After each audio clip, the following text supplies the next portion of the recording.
All right, guys. Trader Mayne here with a quick video update. I really apologize for the technical difficulties that we're experiencing here. I have no idea what's going on. So a little bit frustrated. Just spent almost 2 hours trying to stream and basically accomplished nothing. So I'm gonna have to do some troubleshooting on my end, but I would rather not do that while a bunch of you sit here and wait to hear about what I want to discuss regarding the market. So I figure let's just upload a quick video. I'll get my thoughts out there for you guys to check out. We just had the weekly close, and then I will look inward and reset a bunch of shit, and I don't know, unplug stuff, plug it back in until it works. So apologize for that. I appreciate everyone's patience for hanging out and trying to help me figure that out. But I don't know. If you're a streaming expert or anything like that, feel free to shoot me a DM on Twitter or on Discord if you think you can help me get my stuff working yet. It's very strange. I've used the exact same settings. I never changed them for over like 6 months now. So not really sure what the issue is, but let's just get right into it. So this uploaded video is sponsored by Bybit. So shout out to the Bybit team. They helped me put out these weekly, what is usually a live stream, and hopefully we'll be back to normal next week live streams. Right now they are running a sign up bonus program. I'll leave information regarding the video or regarding the promotion in the description of this YouTube video. All you gotta do is click the link, follow the instructions. There's up to like $600 of free stuff that you can claim, as simple as signing up, putting money on the exchange, executing a trade, even just following them on social media. So who doesn't like free money? Very easy to do. I'll leave instructions for that below. That's with Bybit, so shout out to them. Let's just get right into the charts now.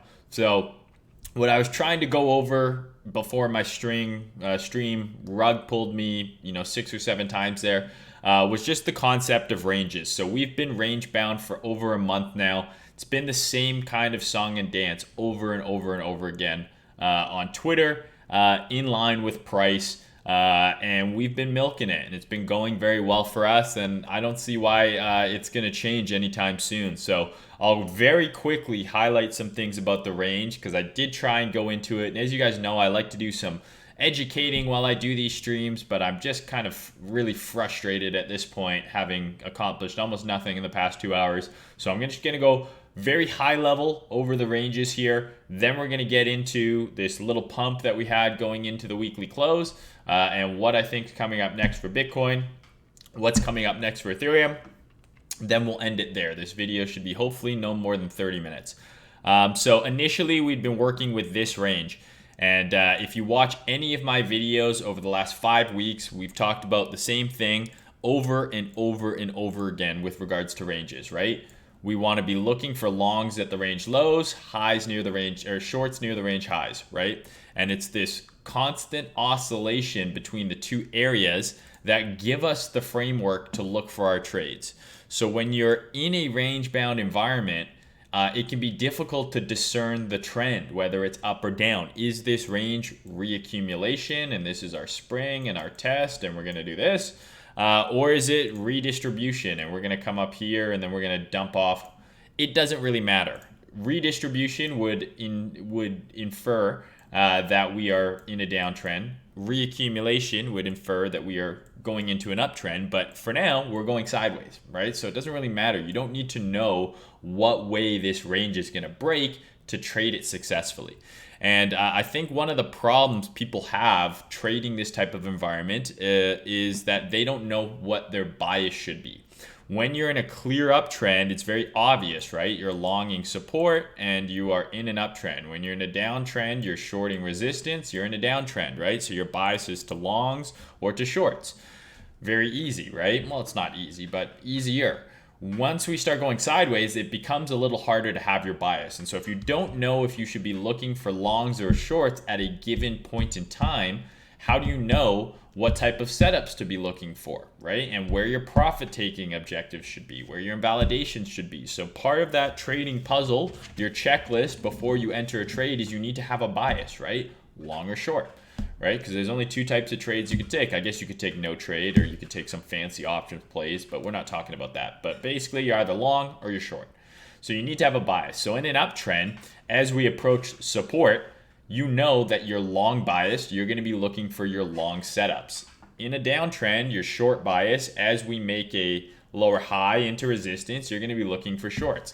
So in a range, when there isn't as easily of a discernible trend, you can use what I've showed you guys over the last handful of weeks regarding ranges to now have a bias. It gives you a framework. It gives you areas where you need to pay attention to. So what you'll generally see in an uptrend, right, is moves up, pull back into support, right? And then this is where you want to be looking for your long setup, the higher low, relative to this price swing, and then whatever your long trigger is. I can't tell you what that is for you. Maybe you're using divergences and you're looking for an RSI bull div on a certain time frame here. Maybe you're looking for an SFP. Maybe you're looking for just low time frame bullish market structure to get involved. Maybe you're looking for a deviation and a reclaim. There's a whole bunch of different types of setups that you can trade. That's up to you. But you are long biased because we're in an uptrend. You have your key level of support where you're looking for your trade setup to form. Those are two super key things. And obviously flip that in reverse for a downtrend. So in a range, what we do is we use this exact same logic, but we do it at the range highs and the range lows, or at least this is how I do it. It's not the be all end all. This is how I trade. So when I'm looking for longs, I'm looking for them here. When I'm looking for shorts, I'm looking for them here. So as opposed to just being long biased only and only taking longs, I can take longs down here and shorts up here. And so my bias can be fluid and it can flip. The biggest difference is if you're able to identify the range early on, and you know what to do at the range extremities, the highs and lows, you'll find that your bias, while it is flipping long to short, is you're going to be flipping kind of counterintuitively to most of what you see on Twitter. And I'm not saying everyone on Twitter is bullish at the highs or bullish at the lows or any of that bullshit, but sentiment generally in a range from the majority of people flips very quickly from one extreme to the other. Right? Just go look at Twitter 2 days ago, over the last couple of days, here and here, versus right now, where we've had a 10% pump into the weekly close. Go look at Twitter sentiment here versus here versus here, right? Because here, it's over. We're going to 0, we're going to 12K, we're going to, here, we're going back to 40. Here, we're going to 50. Here, we're going to 20. Like, it's almost perfectly wrong. And so you can use that sentiment to kind of give you confirmation that we are indeed in a range-bound environment, because what you'll see is people's sentiments shifting from one extreme to the other very quickly, which is usually patent, kind of trademark of a range. People are getting chopped up, getting bullish into the highs, bearish into the lows, when you, who now knows how to identify the range, are doing the exact opposite. You're getting bullish down here, or at least looking for reasons to be bullish down here and looking for reasons to be bearish up here. And you know damn well if we push up to here, right, what is going to start happening? It's already happening here and we've barely moved. So if we get up to 40 again, people are going to start calling for 50. New all-time highs. And maybe they will be right, but they thought they were going to be right here and here and here. And eventually maybe we do get the one that, breaks out. But we are going to be a little bit more systematic in our approach, and we're going to have caution up here, because until proven otherwise, if we come up here, our expectation is likely that we go back to the range lows and we just continue to go sideways. When that bias flips is when we convincingly break out to one side or the other. Until then, I'm taking range bound trades, meaning range bound profit taking. So even if you long down here, you take profit up here, or at least I do. You do whatever the hell you want to do, obviously, but I'm taking profit up here. And if we have a convincing breakout, great, I'm back in, I'm looking for longs, right? But until that happens, I'm assuming that every time we get towards the range high, I'm looking for reasons to get short. Every time we get to the range lows, I'm looking for reasons to get long, and back and forth until it changes. And it's no different than in a trending environment where you have a move. Let's say this is your support level. We're in an uptrend, right? Everyone is bullish. We put in a high. And then what happens? Buy the dip. We're going higher. Buy the dip. And then as soon as we get into support where we should expect price to hold because we're in an uptrend, right? That's when everyone gets bearish into support, right? And they go, oh, never mind, that was the top, and then boom, right? Same shit is happening here, but it's just in a range as opposed to in a trend. So instead of getting bearish at support or bullish at resistance, right? They are getting, bearish into the lows and bullish into the highs, right? So if you can identify that type of sentiment, it's not enough to be like, everyone on Twitter thinks this, therefore I'm doing this, right? But it can be a piece of the puzzle that you add, right? So if we're at range lows, your bias is to look for long signals. Now, the next step after you identify, well, what's my bias going to be down here? Okay, I want to look for longs. Next step is price action. Is there bullish price action being put in? And I would say yes, right? We had this low get run. We had this low get run here as well. That's step 2. Step 3, right? Is there a setup for me here? And there was, and I'll zoom in and show you the setup here and the setup here. Okay. Step 4, yeah, is the sentiment in line with everyone being bearish at the low? Sure, you can add that in, but that's not number 1 on your checklist, right? Number 1 always has to be, are we at an area where I should be bullish or bearish, right? Just determine your bias. Step 2 is price action in this area in line with my bias. Because if it's not, right, if we want to be bullish here, but price just starts closing candles down here, obviously price action is not lining up, right? So your bias was wrong. Maybe you either get that trade wrong or there was no trade. And then you get into all that other shit, right? But I do see a lot of people comment on sentiment. I comment on it sometimes, and I know sometimes it's cringe being like, everyone was bullish into the highs, bearish into the lows, and it's good for engagement and shit. But it does line up. Like if you go look at Twitter here and you look at Twitter here, you will see a pattern. And it is good to identify that so you don't get caught in that. You go, excuse me.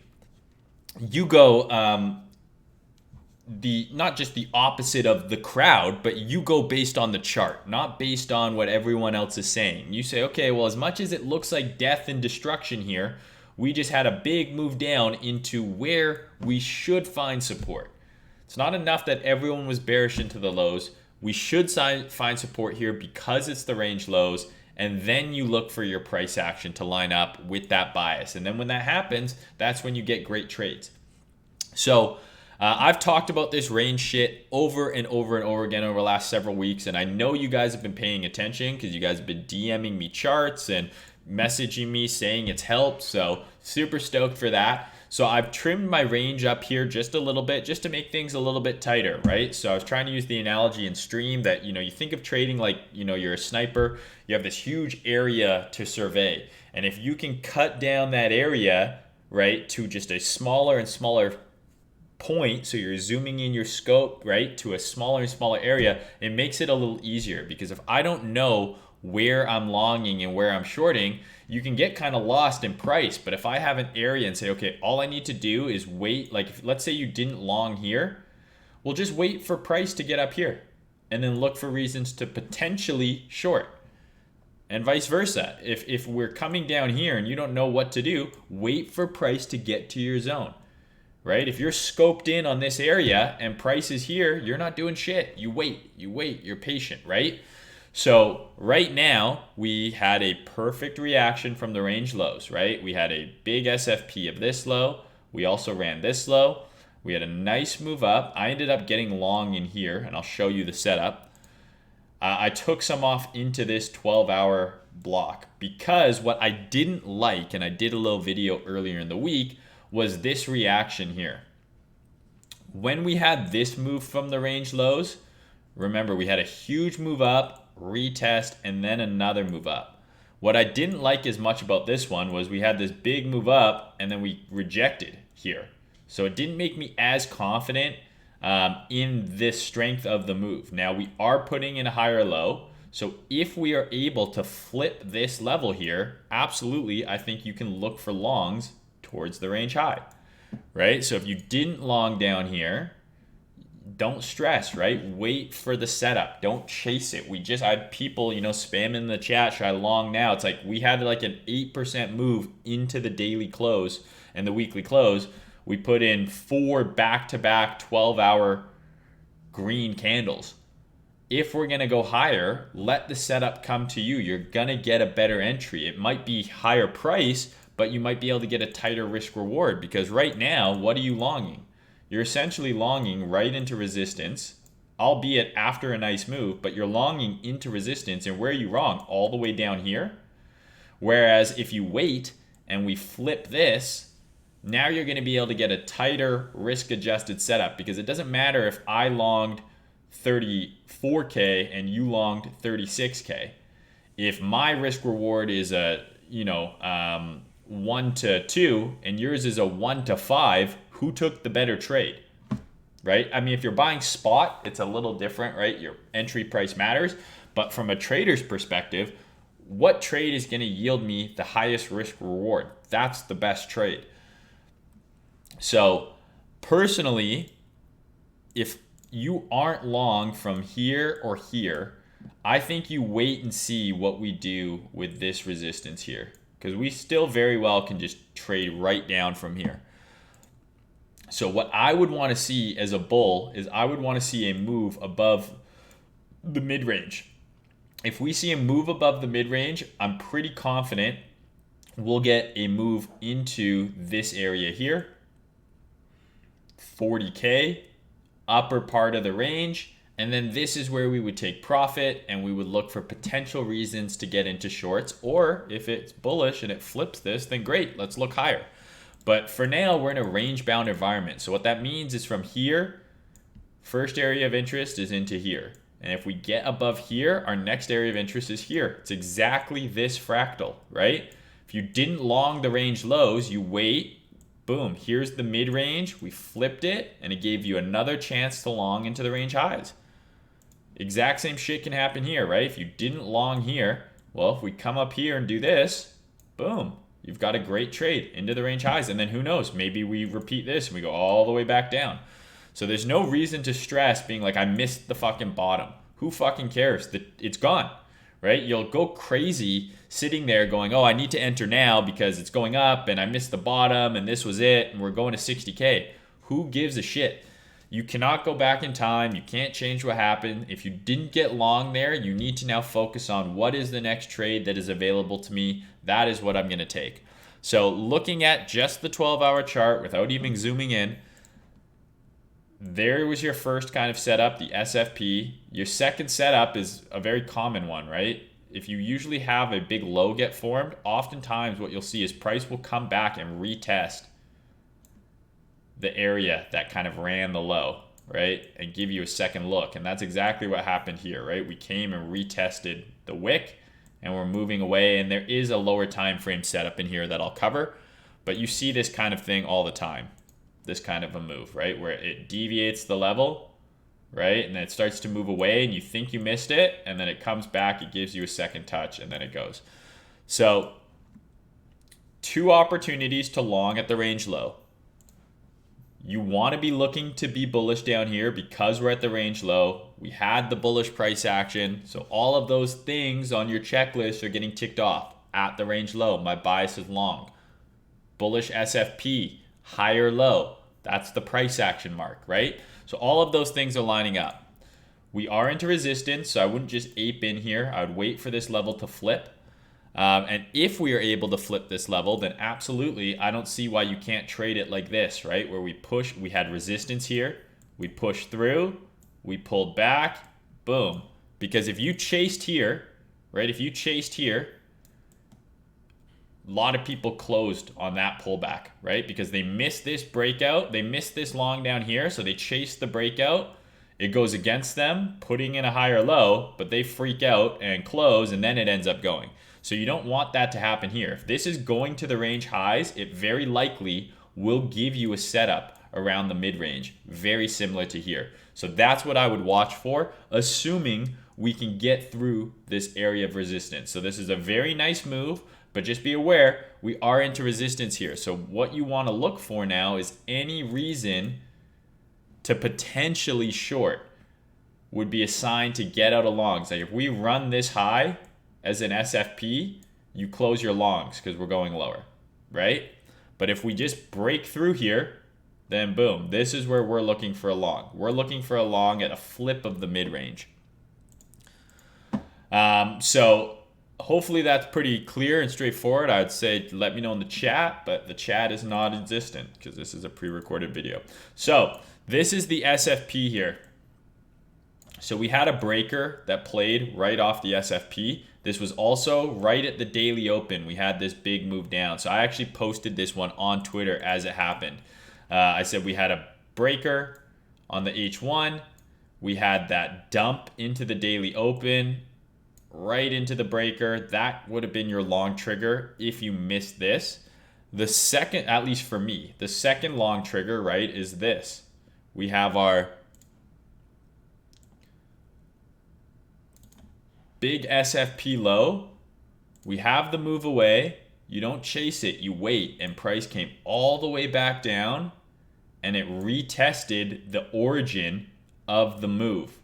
And there it is. This is just an order block retest, right? You can pull your fib. This is like Trader Mayne ICT 101, right? You pull your fib right into the OTE, right into the bullish order block of this range. And we're within the lower part of our upper range, right? So we have our whole range within a range concept. This is the lower part of our high time frame range, and now we're in the lower part of our low time frame range. So you have the ranges being layered on top of each other, giving you that extra confluence, and then the price action. So your bias is to look for longs, and then the price action is doing what you want it to do, right? Low, high, higher low. Now we've got a higher high. Now we've got a higher low.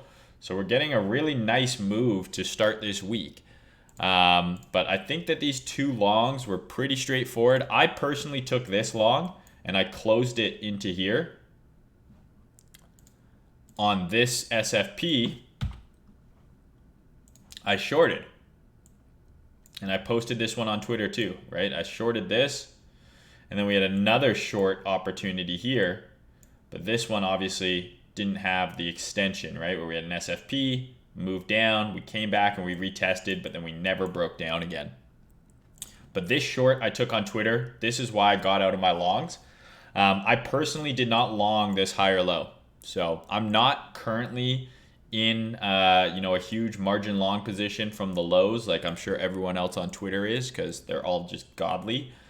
But this was the reasoning behind it, and hopefully that makes sense, right? And this is a pattern that you will see all the time in price action on all markets, and it works at tops as well. If you see a big run through a level and then a move away, go and mark out the demand near that level, and you oftentimes will get a retest, right? And that's exactly what happened here.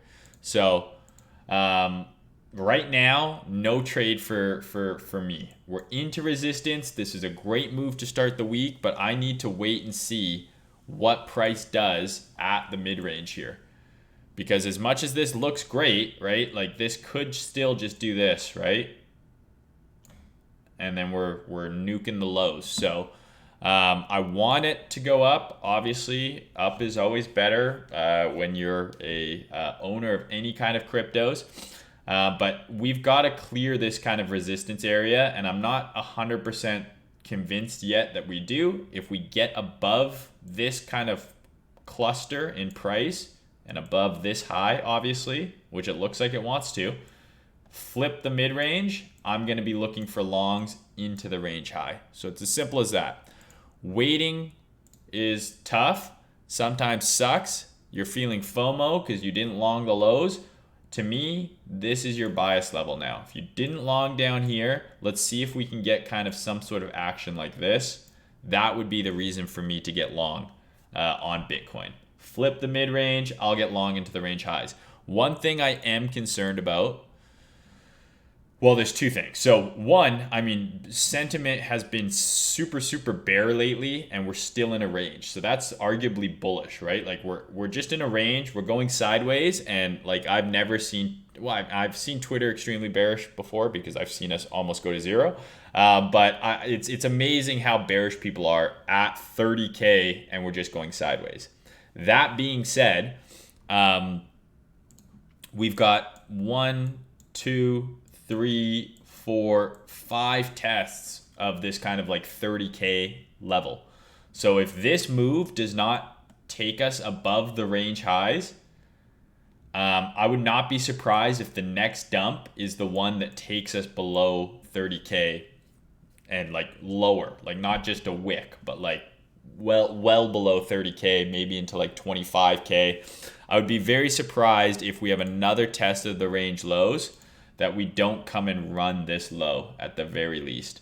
This low seems so prime to get run, right? Now you have this low and this low here. So, you know, maybe it's this, who fucking knows? But we're in a range.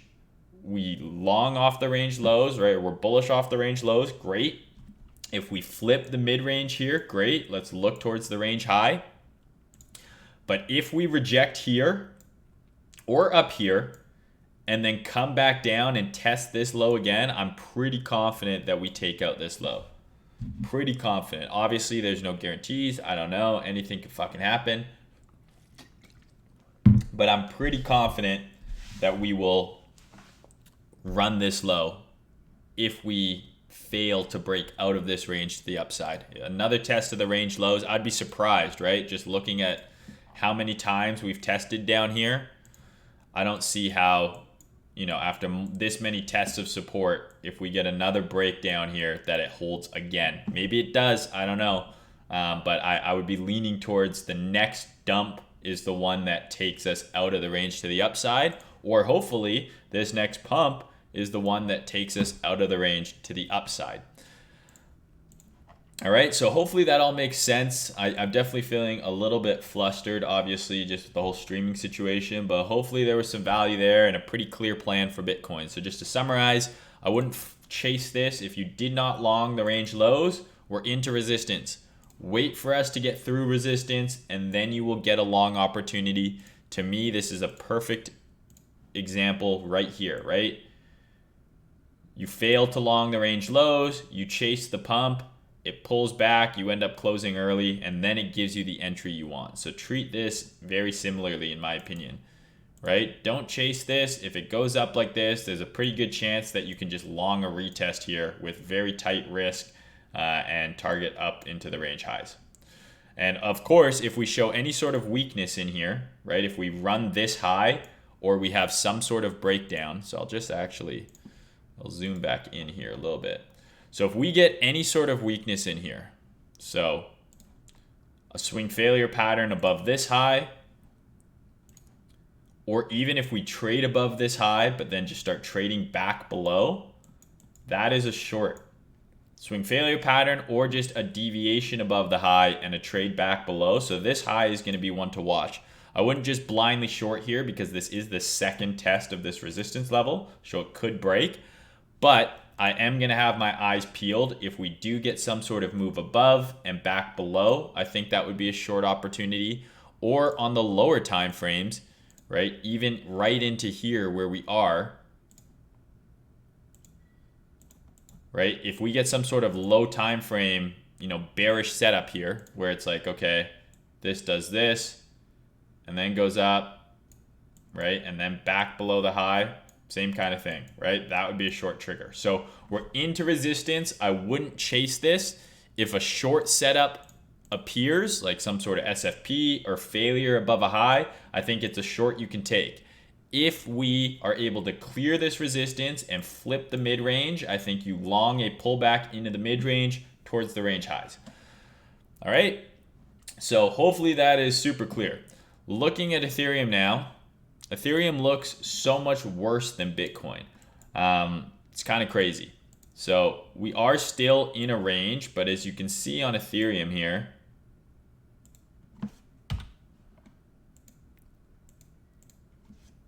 we're hanging out, you know, in the lower part of the range, whereas Bitcoin, we've had, you know, kind of a more, you know, oscillation, range high, range low, range high, range low. Ethereum broke below the mid-range and it's just kind of hung out down here. It's evident in Ethereum Bitcoin, right? This is extremely weak, as you can see, so it makes sense that Bitcoin looks stronger. But we are in a range on Ethereum. I will say, though, that this looks much more bearish to me than Bitcoin does. So if I'm looking at Ethereum here,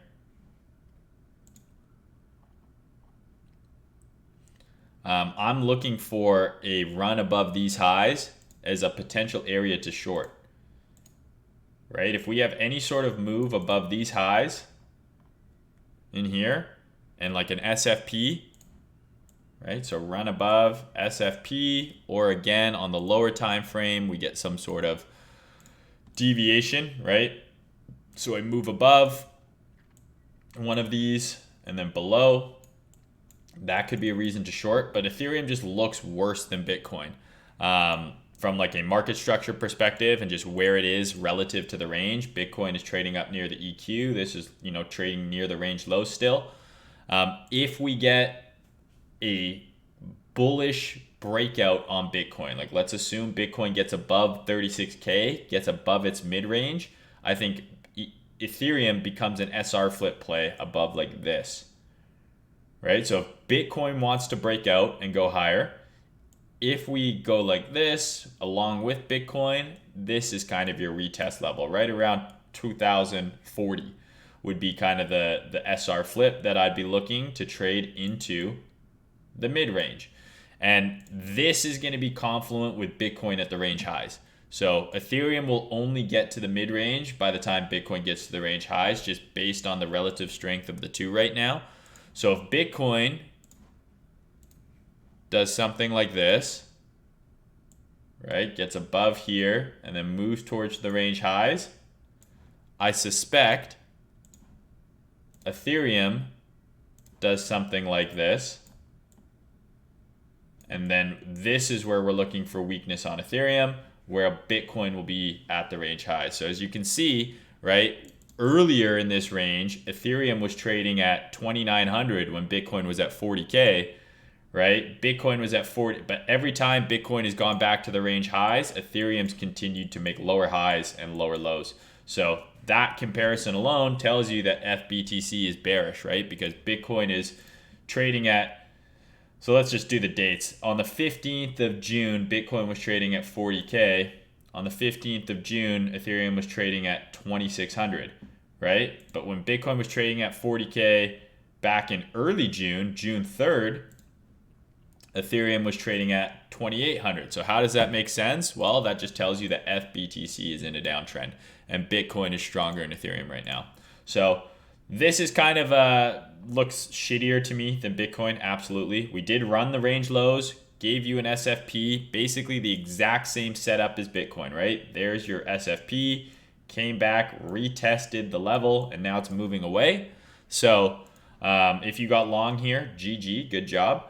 But this is going to be an interesting area for Ethereum. Any sort of run up here and then failure back below, I think would be a short. And then we're targeting like 1,400. Like we're targeting down into here. So be very careful on Ethereum here if we see some sort of weakness. But I think Bitcoin's driving the bus. If Bitcoin is able to flip this, we'll look to long it. And we'll look to long it into 40. And we'll look to long Ethereum into around 2,300, assuming Bitcoin is bullish. If Bitcoin fakes us out here, does something bearish and breaks down, I'd be looking to short any sort of run on these highs on Ethereum back into the lows and lower. Because same with Bitcoin, I think if we have a rejection here on Ethereum, I think that next rejection will lead to a break of the range lows. So we'll see. Ethereum looks weaker. Ethereum BTC, retesting very key level right now. So we came up, tested, big rejection. But to me, what's worrisome here is if I zoom in on time frame, oh no. Let's go to the 3-day. This is looking like, you know, it wants to start downtrending back into like here. So we did not break market structure here. Almost, but we did not. So on the 3-day, we have a low here, right? We have our high. This very clearly looks like a lower high, but this is not quite a lower low. It did run the low and it's holding, but I wouldn't be surprised if this just does something like this. It looks pretty weak. It looks like it wants to trade back into 0.43. So take that for what you will if you're holding or trading altcoins. You know, FBTC looks like, yeah, it's going to get some relief, hopefully, but overall it looks quite weak. And I do suspect that this will, whatever this rally goes to, it will be a lower high, eventually leading to a lower low. Did we break? Yeah, we broke market structure on, you know, some of the lower time frames, like the 12-hour. We made a lower low, right? So this is a downtrend. This is a lower high and a lower low on the H12. So I wouldn't be surprised if, you know, maybe up to here, maybe a little higher. Maybe we run this high and then back down into here. So doesn't look great, but we'll see. All eyes on Bitcoin for now. I would not chase this pump right into resistance. I would wait to see if this just gets faded tonight. This could get completely faded, just like this pump, right? Everyone flipped big bull right here, and then the entire pump got faded. So the same thing can happen. Let's wait and see if we get follow through. And if we do, then we'll get into longs if we miss longs at the range lows. So hopefully that was helpful. I'm exhausted and frustrated, and I don't want to look at the screen anymore. So gonna upload this now. If you guys got any questions, let me know. Hopefully my stream next Sunday will be without issue. All right, guys, talk to you soon.